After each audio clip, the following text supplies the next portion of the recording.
For this video mga persa, panibago tayong trouble, panibagong tutorial mga persa. Ito ang problem ay nag shutdown. Ayan, wala na sang display, sabi ng may-ari. Okay, check muna natin mga persa.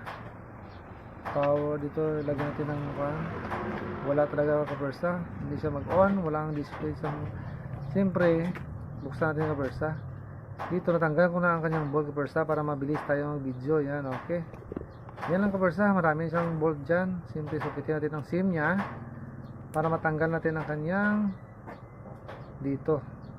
Yan, sukitin natin ito kapersa. Yan, okay, dito pa sa taas. Dandahanin mo lang. Yan, para hindi siya mabali. Okay, next kapersa, itingnan natin ang kanyang baterya dito. Yan, i-check natin yan kapersa kung may laman. Okay, kung walang laman, ibig sabihin problem ang baterya nya. So, i-check natin kapersa dito sa 1025 volts. Yan. Dito, meron naman siyang 3 volts. Okay, check natin ulit sa 1. Bulang kristal natin para makita natin ang kanyang main niya. Dito. Ayan mga kapersa, meron siyang 3.7 volts. Good ang kanyang baterya kapersa. Dito tayo sa charging board niya kapersa. Kung mayroon kapersa ang voltahe, ibig sabihin okay ang kanyang charging board. Siyempre, ating next naman ang kanyang LCD kapersa. Meron tayong nakita dito na pasag. Yan kapersa, yan. Patakbo. Ito kapersa, itry natin ang brand new na LCD with frame.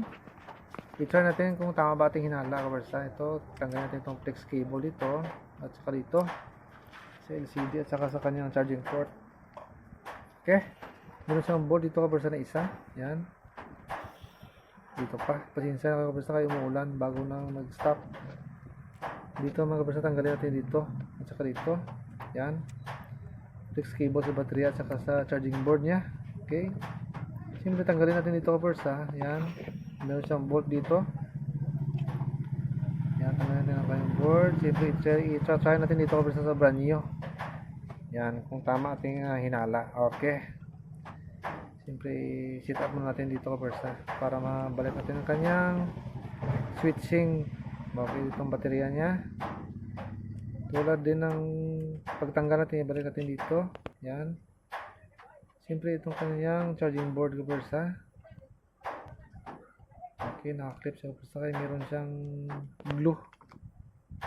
Okay, check dito na ilagay natin ang kanyang flex cable mga kapersa. Yan, dito pa. Okay, i-try natin kapersa kung tama ba ating hinala. Okay, kaya ang sabi ng may-ari, hindi daw nag-power, sira daw ang kanyang cellphone. Sit up natin dito kapersa para hindi maipit sa kanyang casing nya. Okay, yan.